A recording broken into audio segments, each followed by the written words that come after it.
정화는 새벽 5시 반. 알람 소리가 울리기도 전에 잠자리에서 일어났다. 50년 넘게 몸에 밴 습관이었다. 삐걱거리는 나무 침대에서 조심스럽게 몸을 일으킨 그는 창밖을 내다보았다. 희끄무레한 새벽빛이 경기도 외곽의 조용한 단독주택가를 감싸고 있었다.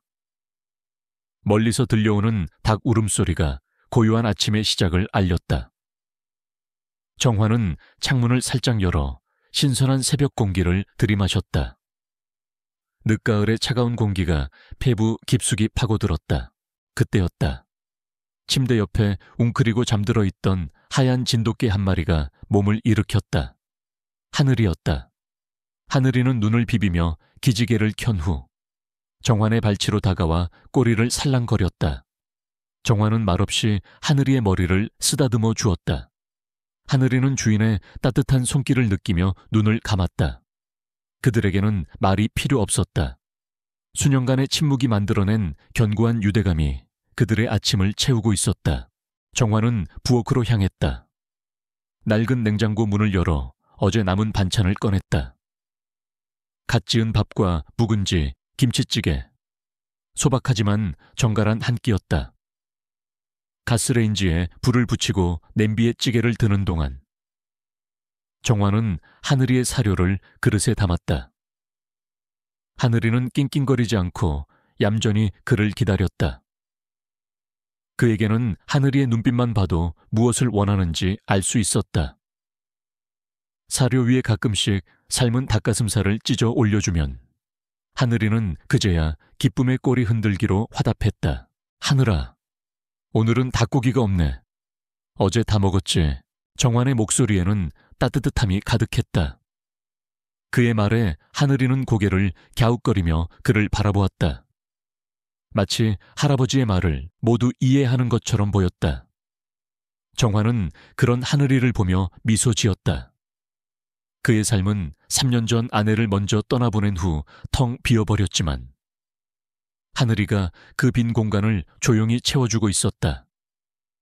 하늘이는 아내가 세상에 남기고 간 마지막 선물과도 같았다. 정환의 아내는 암 투병 생활을 오래 했다. 그녀가 병상에 누워 힘들어할 때 하늘이는 단 한 번도 그녀의 곁을 떠나지 않았다. 침대 옆에 웅크리고 앉아 힘없이 누워있는 그녀를 지켜보았다.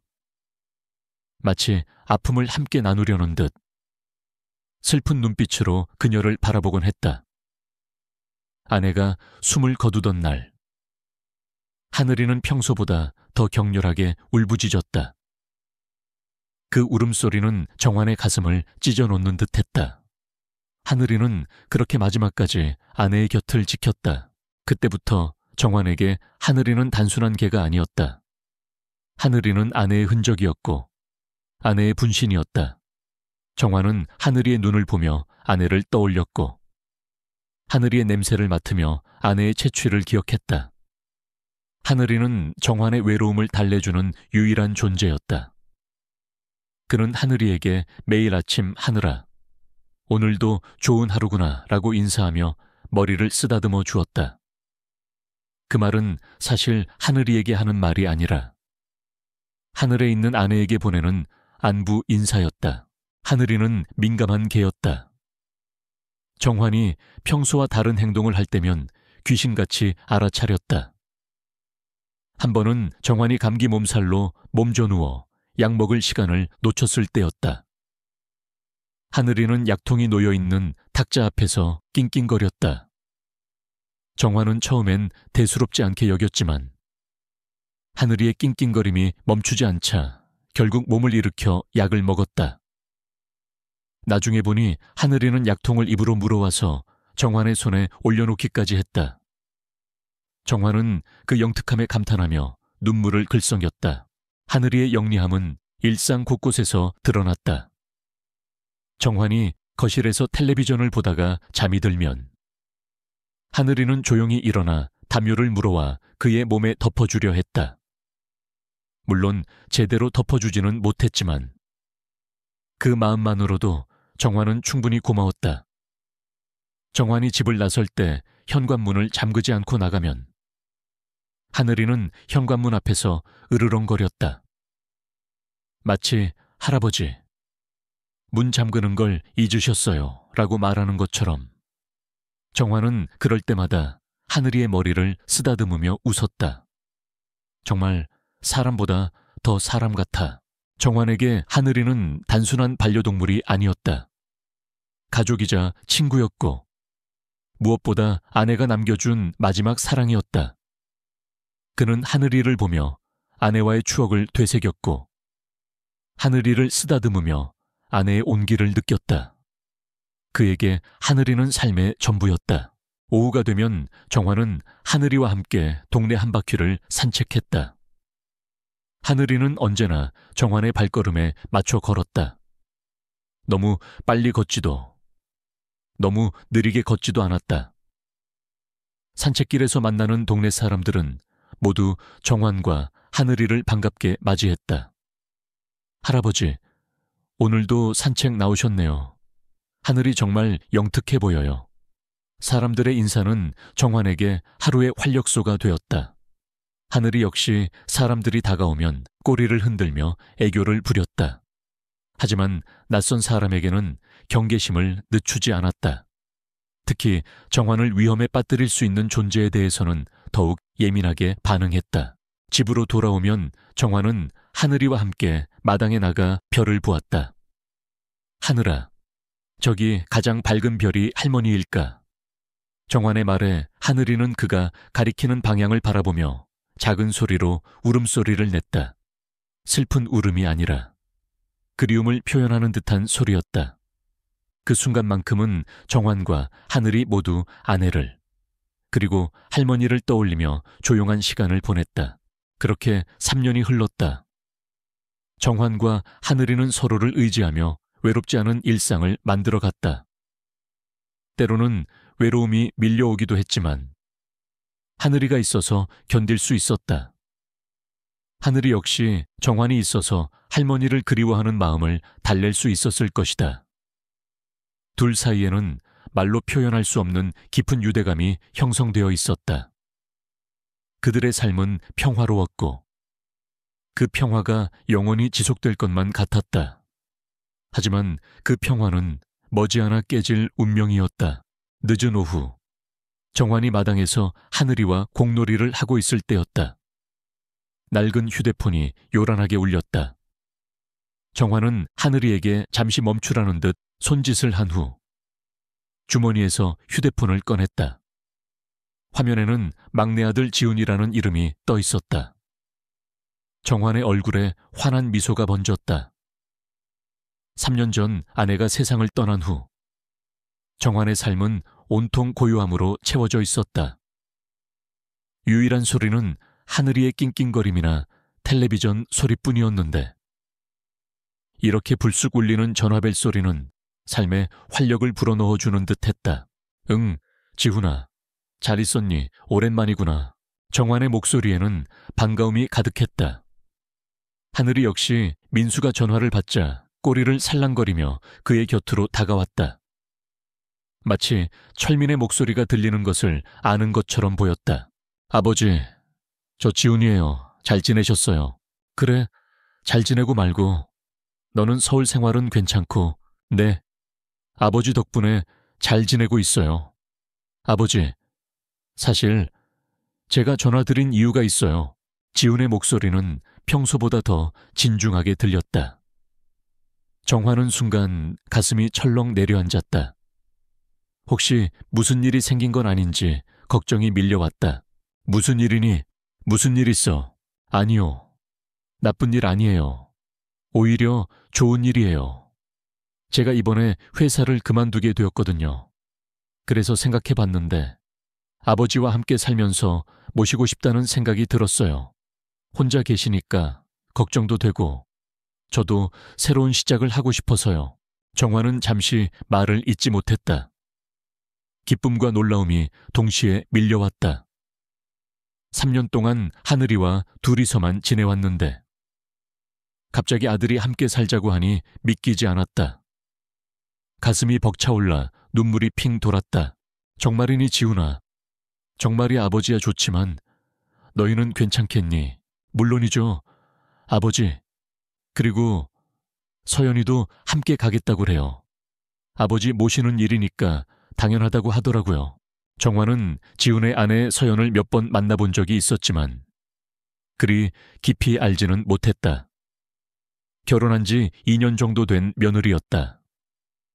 그녀는 키가 크고 단정한 모습에 언제나 예의 바르게 인사하는 아이였다. 하지만 민수는 서연에게서 어딘가 모를 거리감을 느꼈다. 말투는 정중했지만 진심으로 우러나오는 따뜻함은 아니라고 생각했다. 하지만 지금은 그 모든 것이 중요하지 않았다. 오랜만에 가족이 함께한다는 사실만으로도 정화는 행복했다. 전화를 끊은 후 정화는 하늘이를 바라보며 말했다. 하늘아, 지훈이가 온단다. 우리 집이 다시 북적거리겠네. 하늘이는 정환의 기쁜 표정을 보며 꼬리를 흔들었지만 왠지 평소보다 덜 신나 보였다. 정환은 하늘이의 그런 모습을 알아차렸지만 대수롭지 않게 여겼다. 그저 새로운 변화에 대한 불안감일 거라고 생각했다. 그 후 며칠 동안 정환은 들뜬 마음으로 집을 정리했다. 묵은 먼지를 털어내고 손님용 방을 깨끗이 쓸고 닦았다. 아내가 살았을 때도 이렇게 열심히 청소한 적이 없었다. 정환의 얼굴에는 언제나 미소가 걸려 있었고 그의 발걸음은 깃털처럼 가벼웠다. 하늘이 역시 정환에 들뜬 기분을 감지했는지 평소보다 더 활기차게 그를 따라다녔다. 하지만 그의 눈빛에는 묘한 불안감이 서려 있었다. 특히 낯선 짐들이 들어올 때마다 하늘이는 조용히 으르렁거렸다. 드디어 지훈과 서연이 도착하는 날, 정환은 아침 일찍 일어나 옷을 차려입고 현관문 앞에서 그들을 기다렸다. 멀리서 지훈의 승용차가 보였다. 정환의 심장이 쿵 하고 울렸다. 하늘아, 저기 온다. 지훈이 온다. 하늘이는 정환의 흥분된 목소리에 귀를 쫑긋 세우며 현관문 쪽을 바라보았다. 차 문이 열리고 지훈이 먼저 내렸다. 지훈은 예전과 다름없는 환한 미소로 아버지를 반겼다. 아버지 보고 싶었어요. 잘 지내셨죠? 그래 보고 싶었지. 우리 아들. 두 사람은 말없이 서로를 꽉 껴안았다. 3년이라는 시간 동안 쌓인 그리움과 미안함이 그 포옹에 모두 담겨 있었다. 그때 지훈의 뒤에서 서연이 조심스럽게 걸어 나왔다. 안녕하세요. 아버님, 서연이에요. 앞으로 잘 부탁드려요. 서연은 정중하게 인사했다.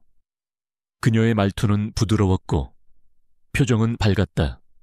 하지만 정환은 그녀의 눈빛에서 어떤 감정도 읽을 수 없었다. 마치 정해진 대본을 읽는 것처럼. 그녀의 인사는 완벽했지만 진심이 느껴지지 않았다. 그 순간 하늘이의 반응이 시작되었다. 철민에게는 꼬리를 흔들며 반가워했던 하늘이가 서연을 보자마자 털을 곤두쓰고 으르렁거렸다. 서연이 다가오려 하면 뒷걸음질을 치며 거리를 두었고 심지어 작게 짖기까지 했다. 하늘아, 왜 그러니? 서연이 고모야. 지훈이 하늘이를 달래려 했지만 하늘이는 여전히 서연을 경계하는 눈빛으로 바라보았다. 정환은 당황스러웠다. 하늘이가 이렇게 특정 사람을 경계하는 모습은 처음 보는 일이었기 때문이다. 괜찮아요?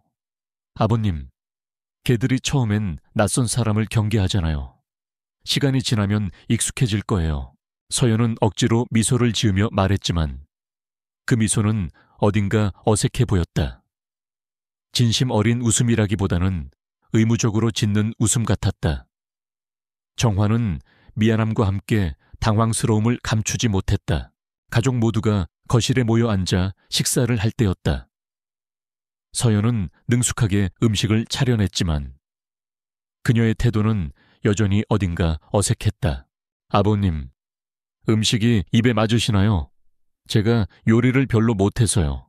아니야, 맛있어. 고마워. 서연아, 정환은 며느리를 배려하며 말했지만 서연의 표정에서는 진정한 정성을 느끼기 어려웠다. 하늘이는 식사 내내 서연을 주시하고 있었다. 다른 가족들이 이야기할 때는 평범했지만 서연이 말하거나 움직일 때마다 귀를 쫑긋 세우며 관찰했다. 마치 무언가를 감시하는 것 같았다. 밤이 되어 모두 잠자리에 들 때 정화는 하늘이와 함께 거실에 남았다. 하늘아, 왜 서연이를 그렇게 경계하니? 우리 며느리인데. 하늘이는 정환을 바라보며 작게 낑낑거렸다. 뭔가 말하고 싶지만 표현할 수 없는 듯한 모습이었다. 정환은 하늘이의 행동이 마음에 걸렸지만 애써 무시하기로 했다. 괜찮아. 하늘아, 시간이 지나면 익숙해질 거야. 서연이도 좋은 아이일 거야. 정환은 하늘이를 달래며 말했지만 마음 한편으로는 불안감이 자리 잡고 있었다. 하늘이의 직감은 보통 맞는 편이었기 때문이다. 하늘이가 아내가 아프기 시작했을 때 먼저 알아차렸던 것처럼 말이다. 그렇게 새로운 가족의 첫날 밤이 깊어갔다. 정화는 가족이 늘어난 것에 대한 기쁨과 함께 하늘이의 이상한 반응에 대한 의문을 품고 잠자리에 들었다. 그의 삶에 찾아온 새로운 변화가 어떤 결과를 가져올지 그는 아직 알지 못했다. 지훈과 서연이 정환의 집에 들어온 지 며칠이 지났다. 어색함은 여전히 남아있었지만 그들은 나름의 새로운 일상에 적응해 가고 있었다. 지훈은 매일 아침 구직 활동을 위해 집을 나섰고 서연은 집안일을 도맡아 하며 시간을 보냈다. 정환은 마당에 앉아 텃밭을 가꾸거나 하늘이와 산책을 하며 조용히 그들의 생활을 관찰했다. 겉으로 보기에는 평화로운 가정의 모습이었지만 정환의 마음 한편에는 하늘이의 이상한 행동이 계속 걸렸다. 하늘이는 특히 서연이 주방에 있을 때면 극도로 예민해졌다. 주은이 요리를 하는 동안 하늘이는 주방 문 앞에서 떠나지 않았다. 낑낑거리는 소리를 내며 불안하게 맴돌았고 서연이 식칼을 들거나 냄비에 무언가를 넣을 때면 귀를 쫑긋 세우고 모든 움직임을 관찰했다. 정화는 하늘이를 달래려 했다. 하늘아, 왜 그러니? 며느리가 맛있는 거 만들어주는데. 그러나 하늘이는 그의 말에 아랑곳하지 않고 오히려 더 크게 으르렁거렸다. 그 소리는 마치 그거 먹으면 안 돼 라고 외치는 것처럼 들렸다. 어느 날 오후 지훈이 구직 활동을 나간 후 서연은 집안 정리를 시작했다. 그녀는 오래된 서랍장을 정리하다가 구석에 놓여있는 낡은 휴대폰을 발견했다. 먼지가 잔뜩 쌓인 것을 보고 버리려 했지만 혹시 안에 중요한 자료라도 있을까 싶어 전원을 켜보았다. 닳고 다른 휴대폰은 한참을 삐걱거리더니 마침내 화면이 켜졌다. 잠금 화면도 없었다. 서연은 무심코 갤러리를 열었다. 그곳에는 낡은 사진들과 함께 문서 파일들이 저장되어 있었다. 그녀는 파일을 하나씩 열어보다가 숨을 멈췄다. 파일 안에는 여러 부동산 등기부등본과 은행 예금 잔액 증명서, 사진들이 들어있었다. 서연의 눈이 커졌다. 그녀는 사진 속의 내용을 믿을 수 없었다. 등기부등본에는 서울의 오래된 아파트와 경기도 외곽의 땅, 여러 필지가 정환의 이름으로 등재되어 있었다. 그리고 예금 잔액은 그녀가 상상했던 것보다 훨씬 더 큰 금액이 찍혀 있었다. 그녀는 할아버지가 시골에서 조용히 사는 평범한 노인이라고 생각했다. 하지만 사진 속의 자료들은 그가 상당한 재산을 소유하고 있다는 것을 명백히 보여주고 있었다. 서연의 심장이 빠르게 뛰기 시작했다. 그녀의 눈빛은 순식간에 변했다. 처음 이곳에 왔을 때의 무관심하고 차가웠던 눈빛은 사라지고 놀라움과 함께 탐욕스러운 빛이 스쳐 지나갔다. 그녀의 입술은 미세하게 떨렸다. 그 순간 그녀의 머릿속에는 복잡한 계산들이 빠르게 돌아가기 시작했다. 그녀는 이 사실을 어떻게 활용해야 할지 고민했다. 이 재산이 자신의 것이 될 수 있을까? 그날 이후 서연의 태도는 확연히 달라졌다. 이전에는 의무적으로 하는 것 같던 말과 행동들이 갑자기 살갑고 친근해졌다. 정환에게 먼저 다가가 말을 걸었고, 식사를 준비할 때는 그의 건강을 염려하며 온갖 영양가 있는 음식을 차렸다. 아버님, 요즘 날씨가 많이 쌀쌀해졌는데 따뜻하게 입으셔야 해요. 이거 드세요. 건강에 좋대요. 서연은 이전과는 다르게 눈을 반짝이며 정환에게 말을 건넸다. 정환은 갑작스러운 변화에 어리둥절했지만 한편으로는 기뻤다. 드디어 며느리가 자신에게 마음을 열었다고 생각했다. 고맙다. 서연아, 정말 잘해주는구나. 정환은 서연의 변화를 긍정적으로 받아들였다. 하지만 하늘이의 반응은 더욱 격해졌다. 서연이 정환에게 다가가 친근하게 말을 걸 때마다 하늘이는 불안하게 낑낑거렸고, 서연이 음식을 가져다 줄 때는 아예 앞을 가로막으려 했다. 마치 위험해 먹으면 안 돼 라고 경고하는 것처럼 보였다. 하늘아, 왜 그러니? 이제 서연이하고 친해져야지. 정환이 제지해도 하늘이는 멈추지 않았다. 오히려 서연의 눈치를 살피며 더욱 격렬하게 반응했다. 특히 서연이 요리를 할 때면 하늘이의 행동은 더욱 이상해졌다. 주방 근처를 계속 맴돌며 불안해했고, 서연이 만든 음식 앞에서는 격렬하게 짖었다. 서연은 그런 하늘이를 보며 철민에게 불평했다. 여보, 저 개가 정말 이상해요. 왜 저만 보면 저럴까요? 미안해. 여보, 하늘이가 원래 그런 애가 아닌데 아마 새로운 환경에 적응하느라 그런 것 같아. 철민은 하늘이를 달랬지만 마음 한편으로는 혼란스러웠다. 하늘이가 이렇게 특정 사람을 경계하는 건 처음 보는 일이었기 때문이다. 그날 밤 정환은 잠자리에 들면서도 서연의 갑작스러운 변화를 생각했다. 그동안 외로웠던 자신의 삶에 가족이라는 온기가 찾아왔다고 생각하니 마음이 벅차올랐다. 이제야 진정한 가족이 된 것 같았다. 하지만 하늘이는 여전히 정환의 침실문 앞에서 잠을 잤다. 평소보다 더 바짝 긴장한 채로, 마치 무언가로부터 그를 지키려는 듯이. 정환은 하늘이의 그런 모습이 마음에 걸렸지만 내일 아침에는 모든 것이 괜찮아질 거라고 스스로를 다독였다. 그의 눈에는 며느리의 갑작스러운 친절이 드리운 그림자를 볼 수 없었다. 며칠이 지났다. 서연의 태도는 기적처럼 변해 있었다. 이전에 차갑고 무심했던 태도는 온데간데 없이 사라지고, 이제 그녀는 정환에게 과도할 정도로 살갑고 친절하게 대했다. 매일 아침 서연은 정환의 입맛에 맞게 정성스럽게 차린 아침 식사를 가져왔다. 아버님, 오늘은 특별히 전복죽을 끓였어요. 원기 회복에 좋대요. 그녀는 밝게 웃으며 말했다. 그 웃음은 예전의 어색한 미소가 아닌 마치 정말로 정환을 위하는 것처럼 보였다.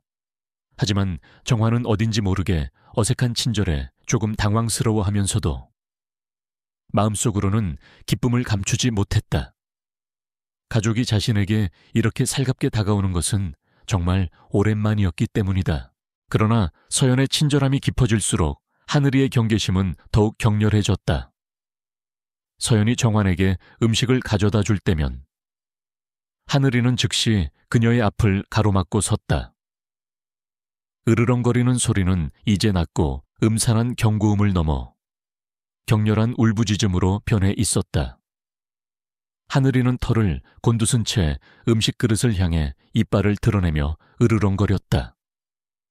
그 모습은 마치 이것은 위험해, 절대 먹으면 안 돼 라고 절규하는 듯했다. 하늘아, 왜 그래? 서연이가 맛있는 거 만들어주는데. 정환은 하늘이를 달랬지만 하늘이는 멈추지 않았다. 오히려 정환이 음식에 손을 대려 할 때마다 더욱 격렬하게 짖으며 그의 손을 막으려 했다. 정환은 하늘이의 행동이 이해되지 않아 당황스러웠다. 하지만 며느리의 정성을 무시할 수 없어. 하늘이의 절규를 애써 외면하고 음식을 먹었다. 다행히 아무 일도 일어나지 않았고 정화는 하늘이의 경고가 단순히 새로운 환경에 대한 불안감 때문이라고 확신하게 되었다. 한편 지우는 아침 일찍 구직 활동을 나섰다가 늦은 오후에야 집으로 돌아오는 일상을 반복하고 있었다. 그는 피곤한 몸을 이끌고 집에 돌아와서야 아버지와 아내의 미묘한 관계 변화를 눈치채기 시작했다. 아버지는 서연의 친절함에 감동하는 듯 보였고 서연은 아버지에게 과할 정도로 헌신적인 태도를 보였다. 하지만 그 모든 것의 중심에는 하늘이의 격렬한 반응이 있었다. 지우는 하늘이가 서연을 경계하는 모습을 보며 처음에는 낯선 사람에 대한 본능적인 반응이라고 생각했다. 그러나 서연의 친절함이 날이 갈수록 깊어지고 하늘이의 경고가 더욱 절박해지는 것을 보면서 그는 의문을 품기 시작했다. 하늘이는 평소에 매우 영리하고 순한 개였다.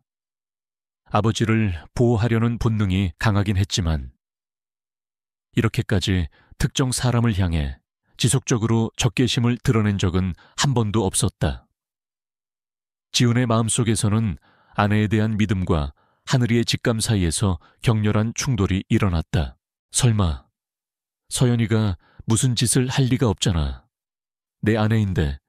하지만 하늘이의 행동은 너무 이상해. 얘가 뭔가 알고 있는 걸까? 지훈은 겉으로 티 내지 않고 조용히 두 사람을 관찰하기 시작했다. 아버지가 서연이 차려준 음식을 먹을 때면 그는 하늘이의 표정과 행동을 유심히 살폈다. 하늘이는 항상 똑같았다. 밥알 하나라도 떨어뜨릴세라 불안하게 맴돌았고 음식이 아버지의 입으로 들어갈 때마다 작게 낑낑거렸다. 지우는 마음이 복잡했다. 한편으로는 아내의 정성을 의심하는 자신이 한심하게 느껴졌고 다른 한편으로는 하늘이의 경고를 무시할 수 없었다. 그러던 어느 날 지우는 서연이 베란다에서 누군가와 전화 통화를 하는 소리를 우연히 듣게 되었다. 이능 맞아. 생각보다 훨씬 많더라. 어떻게 하면 좋을까? 지훈의 심장이 덜컥 내려앉았다. 그의 귀는 전화 통화 내용에 온 신경을 집중했다. 아니야. 아직 확실하지 않아. 좀 더 지켜봐야 할 것 같아. 그 개가 너무 방해가 돼. 뭔가 알고 있는 것 같아서 불안해. 지우는 충격을 받았다.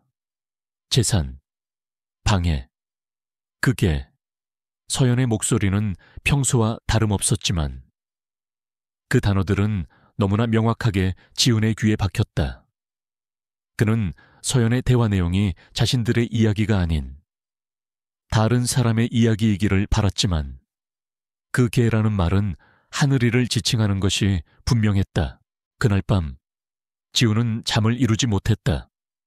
서연의 전화 통화 내용이 계속 머릿속을 맴돌았고 그동안 하늘이가 보였던 이상한 행동들이 새로운 의미로 다가왔다.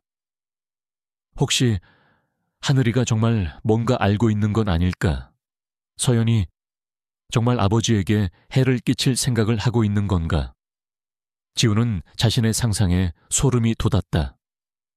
그는 이 사실을 아버지에게 말해야 할지 아니면 더 확실한 증거를 찾아야 할지 고민했다. 하지만 아버지에게 섣불리 말했다가 오해를 살 수도 있었기에 그는 혼자 모든 것을 알아내기로 결심했다. 다음 날 아침 지우는 서연이 아침 식사를 준비하는 모습을 조용히 지켜보았다. 서연은 평소처럼 능숙하게 국을 끓이고 반찬을 만들었다. 그때 서연이 작은 병에서 무언가를 꺼내 국에 살짝 뿌리는 모습을 보았다. 너무 순식간이라 지우는 그게 무엇인지 정확히 알 수 없었다.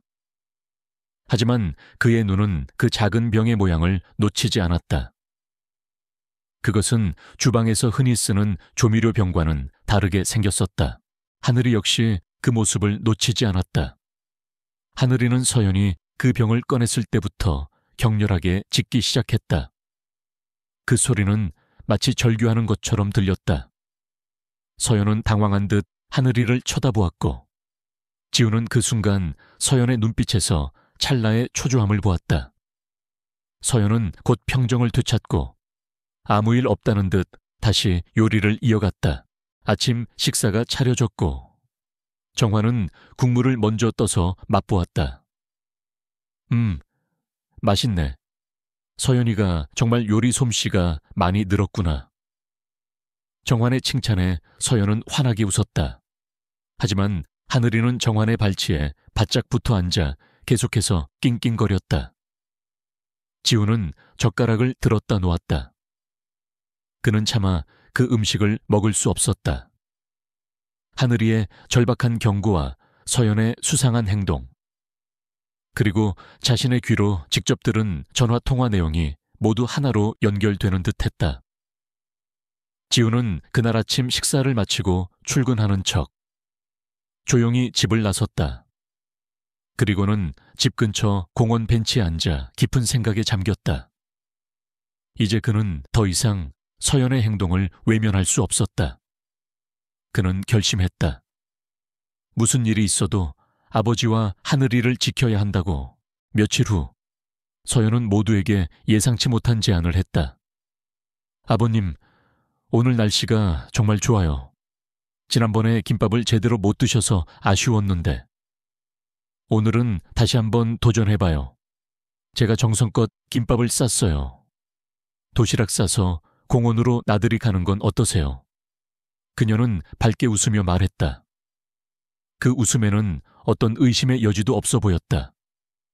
하지만 지우는 서연의 제안을 듣자마자 심장이 덜컥 내려앉았다. 며칠 전 엿들은 전화통화 내용이 그의 귓가를 맴돌았다. 그게가 너무 방해가 돼 라는 서연의 목소리가 생생하게 기억났다. 좋은 생각이구나. 오랜만에 나들이라니. 정화는 서연의 제안에 기뻐하며 고개를 끄덕였다. 하지만 지우는 불안한 기색을 감추지 못했다. 여보, 정말 괜찮을까? 괜히 아버지 힘드시게. 그는 서연을 향해 조심스럽게 물었다. 서연은 지훈의 불안감을 눈치채지 못한 듯. 괜찮아요. 그냥 평범한 소풍인데요. 아버님도 좋아하실 거예요. 라고 자연스럽게 대답했다. 하지만 지훈에게는 그 표정이 어딘가 어색해 보였다. 마치 무언가를 감추고 있는 것 같았다. 그날 아침, 지훈은 서연의 모든 행동을 유심히 지켜봤다. 서연은 아침 일찍부터 주방에서 분주하게 김밥을 싸고 있었다. 김을 펴고, 밥을 올리고, 속재료를 넣는 모든 과정을 지훈은 조용히 관찰했다. 하늘이 역시 평소보다 더 예민하게 반응했다. 주방 문 앞에서 계속 서성거리며 낑낑거렸고 서연이 무언가를 김밥에 넣을 때마다 더욱 격렬하게 지저댔다. 서연은 하늘이의 경고를 무시하고 태연하게 김밥을 말았다. 그때 서연이 싱크대 아래에서 작은 유리병을 꺼내는 것을 지훈이 발견했다. 서연은 그 병에서 흰 가루를 꺼내 김밥 속 재료 위에 아주 미세하게 뿌렸다. 여보, 그게 뭐야? 지훈이 놀라서 물었다. 아, 이거요. 참기름이에요. 맛을 더 좋게 하려고요. 서연은 자연스럽게 대답하며 병을 재빨리 치웠다. 지훈은 그 병이 참기름 병과는 다르게 생겼다는 것을 눈치챘지만 확실한 증거가 없어 더 이상 묻지 못했다.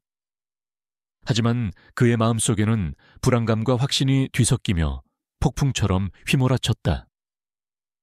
참기름이 아니야. 분명 뭔가 다른 것이었어. 공원에 도착해서 돗자리를 펴고 앉았다. 서연은 정성스럽게 싼 김밥 도시락을 꺼냈다. 아버님, 이번에는 정말 맛있게 만들었어요. 꼭 드셔보세요. 서연은 밝게 웃으며 김밥 한 조각을 정환의 접시에 놓아주었다. 정환의 얼굴에는 행복한 미소가 가득했다. 고마워. 서연아, 정성이 대단하구나. 그는 김밥을 집어들었다. 바로 그때였다. 하늘이의 반응이 폭발했다. 지난번보다 훨씬 더 격렬하게 짖기 시작했다. 그냥 짖는 게 아니라 김밥을 향해 이빨을 드러내며 으르렁거렸다. 마치 생명을 건 경고처럼 보였다. 하늘이는 미친 듯이 짖어대며 정환의 팔을 물려고 달려들었다. 물론 정환에게 상처를 입히려는 것이 아니라 그가 김밥을 먹지 못하도록 막으려는 행동이었다. 하늘아, 왜 이래 진정해? 정환은 놀라서 하늘이를 제지하려 했지만 하늘이는 멈추지 않았다. 오히려 더욱 격렬해졌다. 주변에서 소풍을 즐기던 사람들도 모두 그들을 쳐다보았다. 아버지, 하늘이가 정말 이상해요. 뭔가 문제가 있는 것 같아요.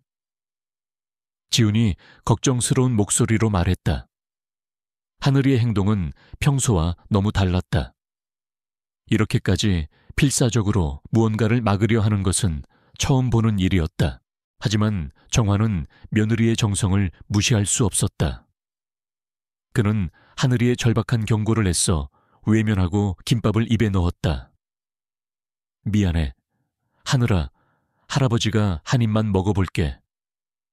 하늘이는 정환이 김밥을 먹는 순간 절망적인 소리를 내며 울부짖었다. 마치 안 돼, 절대 안 돼 라고 외치는 것 같았다.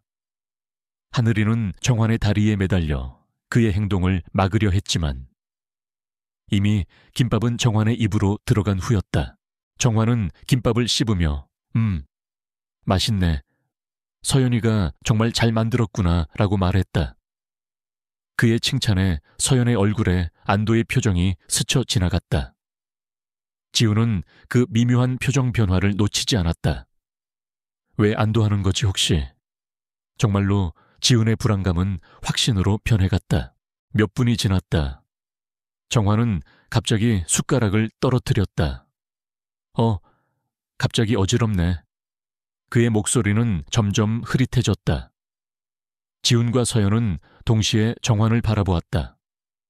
정환의 얼굴은 창백해졌고 몸은 휘청거렸다. 아버님, 괜찮으세요? 서연이 놀란 표정으로 물었다. 속이 좀 이상해. 정환이 말을 잇지 못하고 옆으로 쓰러졌다. 아버지, 지훈이 소리치며 정환을 부축했다. 서연은 충격을 받은 듯 그대로 굳어 있었다. 하늘이는 쓰러진 정환 곁으로 달려가 낑낑거리며 그의 얼굴을 핥았다. 그리고는 김밥이 담긴 도시락을 발로 밀어내며 계속 지저댔다. 마치 내가 말했잖아 먹으면 안 된다고 라고 외치는 것처럼.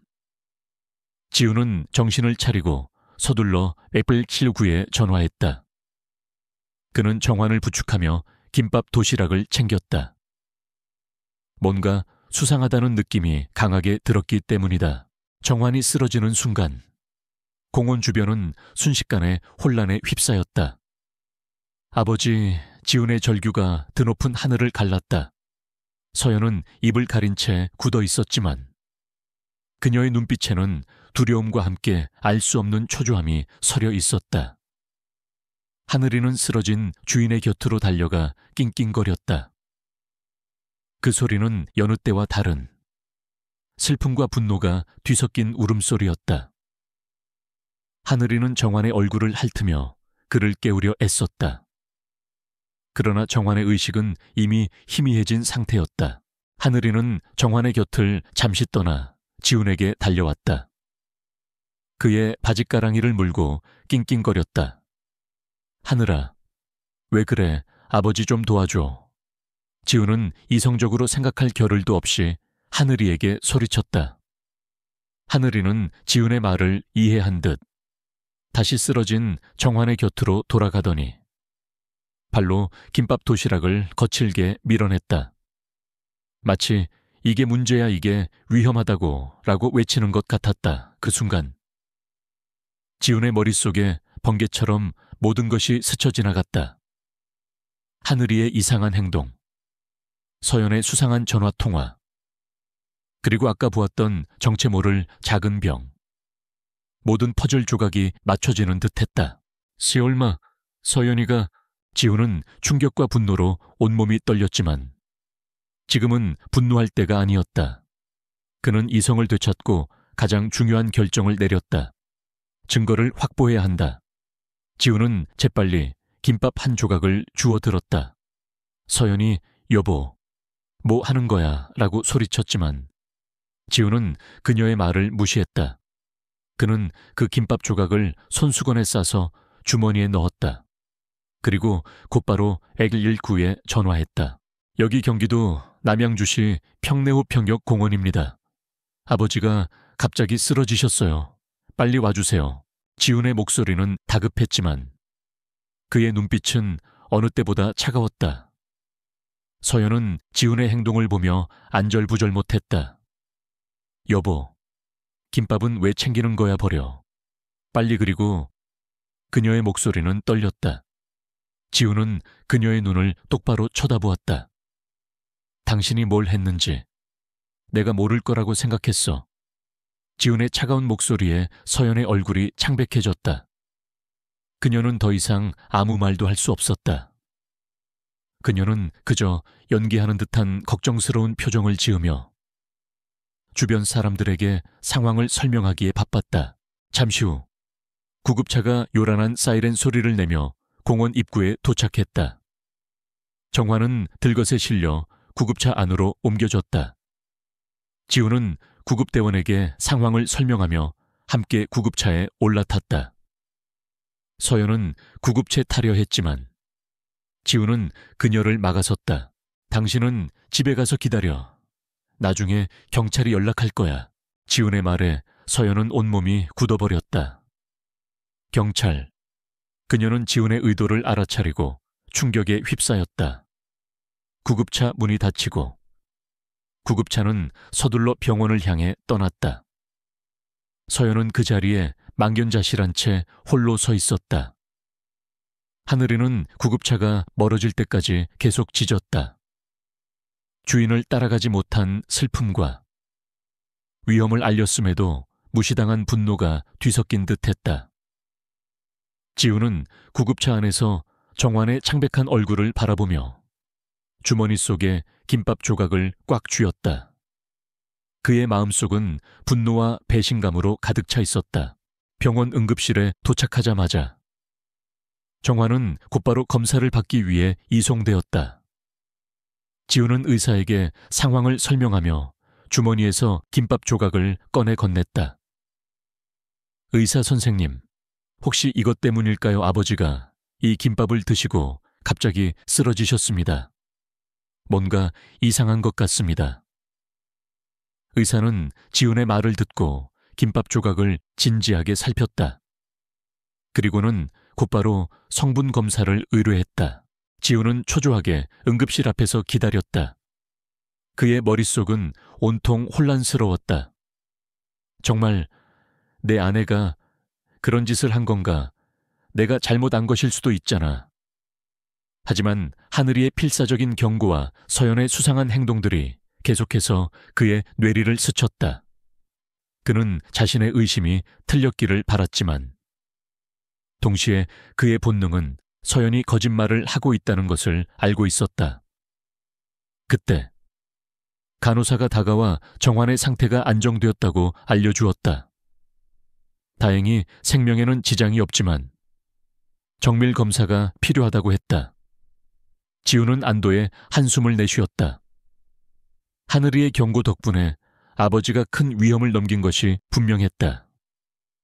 이제 그는 진실을 밝혀야만 했다. 응급실 앞, 지우는 차가운 병원 의자에 앉아 초조하게 초침 소리만 듣고 있었다. 정환은 응급처치를 받고 안정 상태에 들어섰다는 소식을 들었지만 지훈의 마음속 불안감은 가시지 않았다. 그의 주머니 속 김밥 조각은 무거운 돌덩이처럼 느껴졌다. 그 작은 덩어리 안에 아버지를 죽음 직전까지 몰고 간 독이 들어있을지도 모른다는 생각에 손이 떨려왔다. 얼마 후 의사가 지훈에게 다가왔다. 그의 표정은 심각했다. 지훈은 벌떡 일어나 의사를 마주했다. 의사 선생님, 제 아버지 괜찮으신 거죠? 환자분은 다행히 응급처치가 빨라 위기를 넘겼습니다. 하지만 조금만 늦었어도 생명을 장담할 수 없는 상황이었어요. 지우는 안도의 한숨을 내쉬었다. 하늘이의 필사적인 경고 덕분이었다. 아, 다행입니다. 그런데 혹시 김밥 성분 검사는 어떻게 되었을까요? 의사는 고개를 끄덕였다.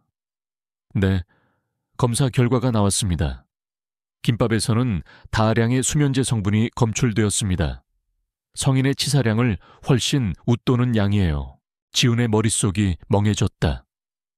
수면제, 치사량, 그 단어들이 그의 머릿속을 맴돌았다. 그는 이미 짐작하고 있었지만 의사의 입을 통해 직접 들으니 충격은 상상 이상이었다. 서연이, 자신의 아내가 아버지를 죽이려고 했다는 사실이 명백하게 드러난 순간이었다.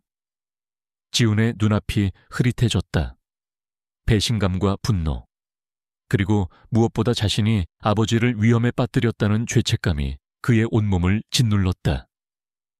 하늘이의 경고를 무시했던 자신이 너무나 한심하게 느껴졌다. 지훈은 의사에게 고개를 숙여 감사 인사를 전한 후 복잡한 마음으로 응급실을 떠났다. 그의 발걸음은 무거웠다. 그는 잠시 벤치에 앉아 깊은 생각에 잠겼다. 이 사실을 어떻게 해야 할까? 서연이를 용서해야 할까? 아니, 용서할 수 없어. 이런 짓을 한 사람은 내 아내가 아니야. 더 이상 숨길 수 없다. 지훈은 이성을 되찾고 단호하게 결심했다. 그는 곧바로 경찰서에 전화를 걸었다. 그의 목소리는 떨렸지만 그 어떤 주저함도 없었다. 네, 여보세요, 경찰서죠. 제가 지금 병원에 있는데요. 저희 아버지께서 독극물에 중독되신 것 같습니다. 범인은 제 아내인 것 같습니다. 증거도 있습니다. 지훈의 말에 경찰은 즉각적인 조치에 들어갔다. 곧이어 형사들이 병원으로 찾아왔다. 지훈은 그들에게 사건의 경위를 자세히 설명했다.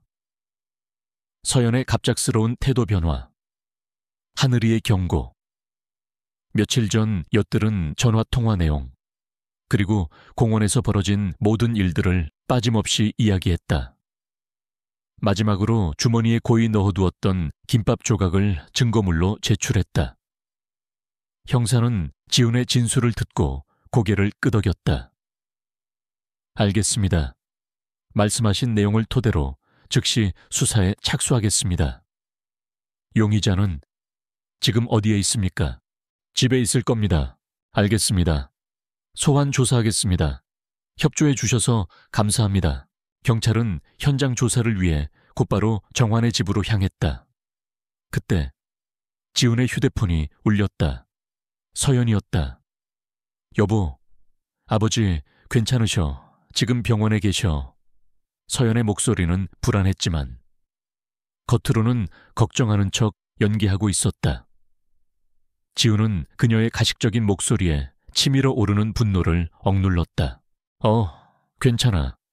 그런데 당신 지금 어디야? 나 집에 있지. 왜? 아니, 그냥 별일 없지. 곧 경찰이 당신한테 연락할 거야. 조사에 응해줘. 경찰이 왜 나한테 연락을 해? 무슨 소리야? 여보, 서연의 목소리가 당황으로 바뀌었다. 그녀의 가면이 벗겨지는 순간이었다. 지훈은 더 이상 할 말이 없었다. 그는 말없이 전화를 끊었다. 서연은 지훈의 말에 충격을 받은 듯 전화가 끊긴 후에도 한참 동안 멍하니 휴대폰을 들고 있었다. 그녀의 머릿속은 복잡하게 돌아가기 시작했다. 경찰 어떻게 알았지, 설마. 지훈이가 김밥을. 그녀는 자신의 계획이 실패했다는 것을 직감했다. 그녀는 불안한 마음에 집안을 서성거렸다. 그때 현관문에서 초인종 소리가 들렸다. 서연은 직감적으로 경찰이 왔다는 것을 알았다. 그녀는 문을 열고 자신을 기다리고 있는 형사들을 마주했다. 서연 씨 되십니까? 정환 씨 사건으로 인해 몇 가지 여쭤볼 것이 있어 왔습니다. 경찰서로 동행해 주시겠습니까? 형사의 딱딱한 목소리에 서연의 얼굴은 하얗게 질렸다. 그녀의 가슴은 격렬하게 뛰었고 손은 미세하게 떨려왔다. 이제 그녀의 거짓된 가면은 완전히 벗겨질 운명이었다. 서연은 경찰서 취조실에 앉아 있었다. 그녀의 얼굴은 창백했고 손은 무릎 위에서 미세하게 떨리고 있었다. 형사는 정환의 상태와 지훈이 제출한 김밥 조각에 대해 물었다. 서연은 애써 평정을 가장하며 답했다. 저는 정말 몰라요. 아버님이 갑자기 쓰러지셔서 저도 너무 놀랐어요. 김밥에 무슨 문제가 있었는지는 전혀 몰라요. 그녀의 목소리는 불안했지만 말은 논리적으로 짜맞춰져 있었다. 그녀는 자신의 결백을 주장하며 눈물을 글썽였다. 그녀는 자신의 완벽한 알리바이를 준비했다고 생각했다. 그때 취조실 문이 열리고 한 경찰관이 들어왔다. 그의 손에는 목줄에 묶인 하늘이가 있었다. 하늘이는 낯선 환경에 불안한 듯 주변을 살피다. 서연을 발견하는 순간 돌변했다. 하늘이는 털을 곤두쓰고 으르렁거렸다. 그 소리는 취조실을 가득 메웠다. 하늘이는 목줄에 매달린 채 서연을 향해 격렬하게 지저댔다. 서연은 하늘이의 갑작스러운 등장에 당황하며 뒷걸음질을 쳤다. 왜 저 개를 여기 데려왔어요? 그녀의 목소리는 극도로 흥분되어 있었다. 형사는 하늘이를 보며 의미심장한 미소를 지었다. 이 개는 당신이 집에 처음 왔을 때부터 수상한 행동을 보였다고 합니다. 모든 사건의 목격자라고 하던데요. 지금 이 개의 행동은 당신의 말과 너무 다르네요.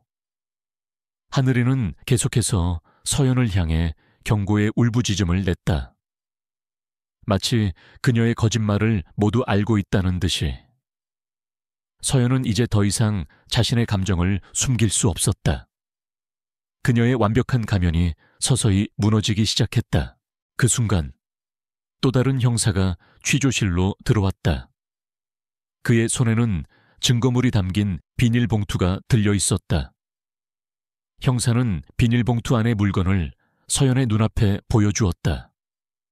작은 유리병이었다. 이게 뭔지 아시겠습니까? 당신이 주방 싱크대 아래에 숨겨둔 수면제 병입니다. 김밥에 들어있던 수면제 성분과 완벽하게 일치합니다. 서연의 눈이 공포로 흔들렸다. 그녀는 그 병을 숨겼다고 생각했지만 경찰은 귀신같이 찾아낸 것이었다. 아니, 그건 제 것이 아니에요. 저는 몰라요. 서연은 필사적으로 소리쳤다. 정말 모른다고 생각하십니까? 당신이 이 집에 들어온 뒤로 정환 씨의 은행 계좌를 조회한 기록도 있습니다. 그리고 당신이 지인에게 재산을 노리고 있다. 방해가 되는 개를 어떻게 해야 할지 모르겠다고 통화한 기록도 확보했습니다. 모든 증거가 당신을 가리키고 있습니다. 형사의 단호한 말에 서연은 그만 무너져 내렸다. 더 이상 버틸 힘이 없었다. 그녀는 결국 고개를 떨구고 흐느끼기 시작했다. 그녀의 어깨가 떨렸고 입술 사이로 서럽게 울음소리가 새어나왔다. 오랜 시간 감춰왔던 가면이 완전히 벗겨지는 순간이었다. 서연은 울먹이며 모든 것을 털어놓았다. 맞아요. 제가 그랬어요. 제가 아버님께 수면제를 먹였어요. 제가 다 했어요. 그녀는 자신이 서울에서 사업에 실패하고 빚더미에 앉아 있었다고 고백했다. 처음에는 정말 시부모님을 모시고 싶다는 순수한 마음으로 내려왔다고 했다. 하지만 집안을 정리하다가 우연히 정환이 상당한 재산을 가지고 있다는 것을 알게 되었다. 그녀의 탐욕은 걷잡을 수 없이 커져갔다. 그녀는 그 재산이 자신을 빚더미에서 구해줄 유일한 희망이라고 생각했다. 처음에는 단순히 정환에게 돈을 빌리려 했지만 그가 재산을 숨기고 있다는 것을 알게 된 후에는 욕심이 눈을 가렸다. 저는 처음부터 아버님을 해치려던 건 아니었어요. 그냥 수면제를 먹여서 잠들게 한 후 금고 비밀번호를 알아내서 돈을 가져가려고 했어요. 그런데 그 개가 계속 방해했어요. 제가 아버님께 음식을 가져다 줄 때마다 짖고 으르렁거리고 제가 하는 모든 행동을 감시하는 것 같았어요. 마치 제가 하려는 짓을 다 알고 있다는 듯이. 서연의 목소리는 절망으로 가득했다. 그녀는 하늘이의 존재가 자신의 완벽한 계획의 유일한 오점이었다고 생각했다. 그래서 김밥에 수면제를 넣었어요. 지난번에는 조금만 넣었는데도 걔가 난리를 쳐서 이번엔 아버님이 꼼짝 못하게 많이 넣었어요. 그녀는 고개를 숙이고 흐느꼈다. 형사는 그녀의 자백을 모두 기록했다. 그리고는 서연에게 수갑을 채웠다. 당신은 살인미수 혐의로 긴급 체포됩니다. 당신은 변호사를 선임할 수 있고 불리한 진술을 거부할 권리가 있습니다. 서연은 그 말을 듣고 모든 것을 포기한 듯 아무런 저항도 하지 않았다. 취조실을 나와 철문이 닫히는 소리를 들으며 서연은 생각했다. 결국 다 끝났구나. 그 개만 아니었으면 다 내 것이 되었을 텐데. 그녀는 하늘이를 향한 원망과 자신의 실패에 대한 절망감에 휩싸였다. 정화는 병실 침대에서 천천히 눈을 떴다. 멍한 시야가 점차 또렷해지자 침대 옆에 앉아있는 지훈의 얼굴이 보였다. 지훈은 잠든 아버지를 지켜보다가 정환이 깨어나는 것을 보고 안도의 한숨을 내쉬었다. 아버지, 정신이 드세요. 그의 목소리는 갈라져 있었다. 정환은 고개를 끄덕였다. 여기는 병원인가? 정환의 기억은 공원에서 김밥을 먹고 쓰러진 순간에서 멈춰 있었다. 지훈은 아버지를 보며 차마 입을 떼지 못했다. 어떤 말부터 시작해야 할지 알 수 없었다. 정환은 아들의 어두운 표정을 읽고는 물었다. 무슨 일이니? 지훈아, 서연이는 어디에 있느냐? 그 질문에 지훈은 눈을 감았다. 더 이상 진실을 숨길 수 없었다. 그는 천천히 그리고 조심스럽게 모든 것을 털어놓았다. 서연이 재산을 노리고 자신에게 접근했으며 그를 죽이려 했다는 사실, 그리고 하늘이가 그 모든 것을 막으려 했다는 사실을 정화는 아들의 이야기를 듣는 내내 아무 말도 하지 않았다. 그의 얼굴에는 어떤 감정도 드러나지 않았다. 무표정한 얼굴로 창밖을 바라보는 정환의 모습은 지훈의 마음을 더욱 아프게 했다. 모든 이야기를 마친 후 지훈은 고개를 숙였다. 아버지, 정말 죄송합니다. 제가 서연이를 믿고 하늘이의 경고를 무시해서 아버지를 위험에 빠뜨렸어요. 지훈의 목소리는 떨렸다. 그는 아버지가 자신을 용서하지 못할 것이라고 생각했다. 아내를 잘못 믿고 아버지를 죽음의 문턱까지 몰고 간 아들을 어떻게 용서할 수 있을까? 하지만 정화는 오히려 조용히 지훈의 손을 잡았다. 아들아, 네 잘못이 아니다. 나는 너희 가족이 다시 함께한다는 사실만으로도 행복했다. 그래서 서연이가 착한 아이라고 스스로를 속였던 것 같구나. 내 욕심이 너와 하늘이를 외면한 것이니 내 잘못이다. 정환의 목소리에는 슬픔과 실망이 담겨 있었지만 분노는 없었다. 그저 깊은 슬픔만이 느껴졌다. 그날 오후 지훈은 경찰서에 가서 하늘이를 데려왔다. 하늘이는 지훈을 보자마자 꼬리를 흔들었지만 그의 얼굴에서 슬픔을 읽었는지 예전처럼 밝게 굴지는 않았다. 지훈은 하늘이를 안아들었다. 하늘아, 미안하다. 정말 미안해. 내가 너의 말을 믿지 않았어. 너는 처음부터 아버지를 지키려고 했던 건데 내가 너무 바보 같았어. 지우는 하늘이를 꽉 껴안았다. 하늘이는 그의 품에 안겨 조용히 그의 목덜미를 핥았다. 지훈의 눈에서 뜨거운 눈물이 흘러내렸다. 그 눈물은 죄책감과 후회, 그리고 하늘이에 대한 깊은 미안함의 표현이었다. 하늘이를 데리고 병실로 돌아왔을 때 정환은 침대에 앉아 하늘이를 기다리고 있었다. 하늘이는 정환을 보자마자 지훈의 품에서 뛰어내려 그에게 달려갔다. 낑낑거리며 그의 다리에 몸을 비비고 그의 얼굴을 핥았다. 정환은 그런 하늘이를 보며 눈물을 흘렸다. 하늘아, 하늘아. 그는 하늘이를 품에 안고 한참 동안 울었다. 그 눈물은 고마움과 미안함, 그리고 아내가 남기고 간 마지막 선물에 대한 깊은 감사였다. 하늘이의 눈에도 촉촉한 눈물이 고였다. 세 사람은 한동안 말없이 서로를 안고 있었다. 침묵이 흐르는 동안 그들은 서로의 존재를 확인하고 위로를 주고받았다. 이제 그들은 진정한 가족이 되었다. 그동안 외면했던 하늘이의 직감이 옳았다는 것을 확인한 후 지훈과 정환은 더 이상 하늘이를 단순한 개로 보지 않았다.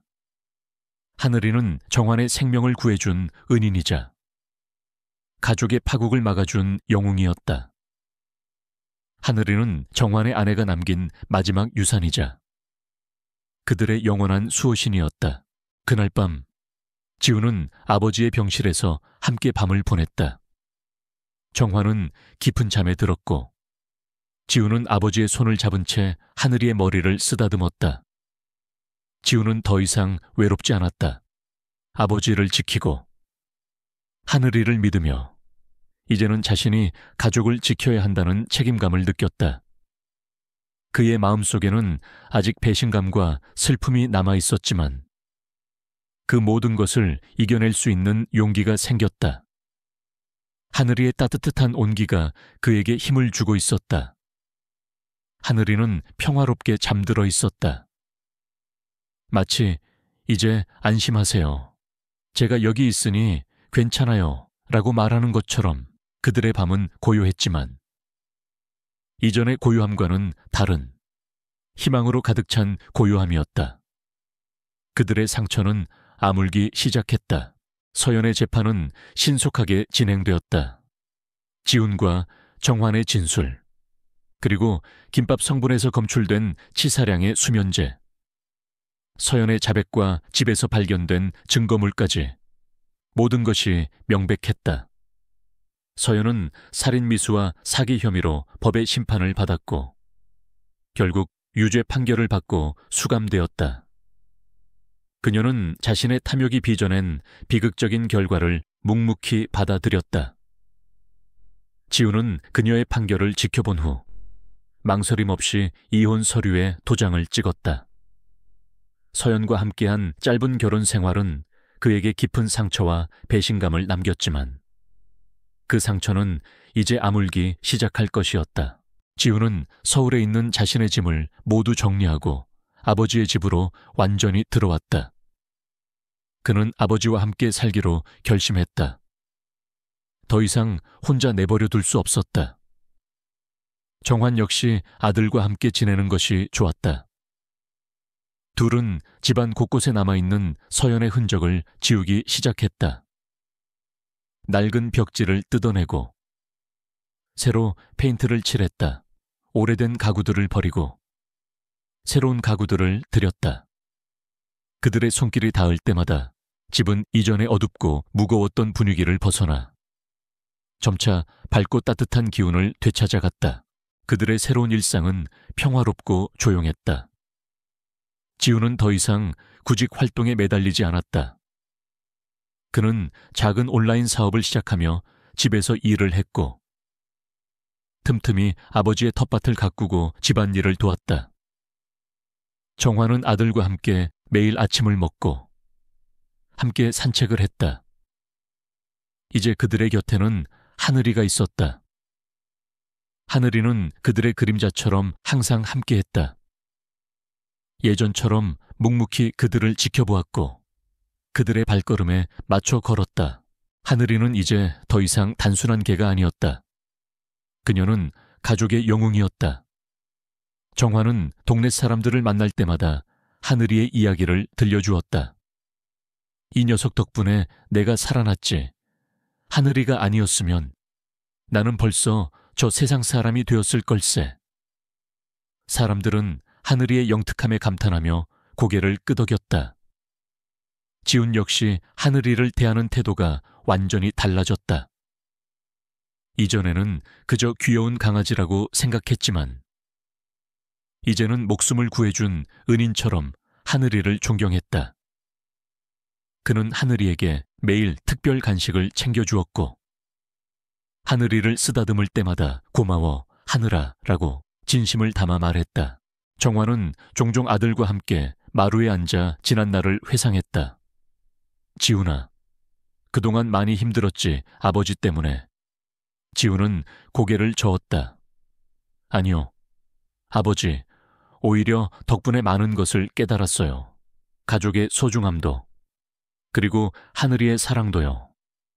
그들은 슬픈 과거를 이야기했지만 그들의 얼굴에는 더 이상 슬픔이 아닌 깊은 이해와 평화가 서려 있었다. 그들은 상처를 통해 더욱 단단해진 관계를 확인했다. 정화는 하늘이가 아내의 마지막 선물이라는 사실에 다시 한번 감사했다. 하늘이는 단순한 생명이 아니라 아내가 자신을 지켜주기 위해 보낸 천사였다. 어느 날 저녁, 하늘은 구름 한 점 없이 맑았다. 정환과 지훈은 마당에 의자를 놓고 앉아 하늘이를 무릎에 앉힌 채 별을 바라보았다.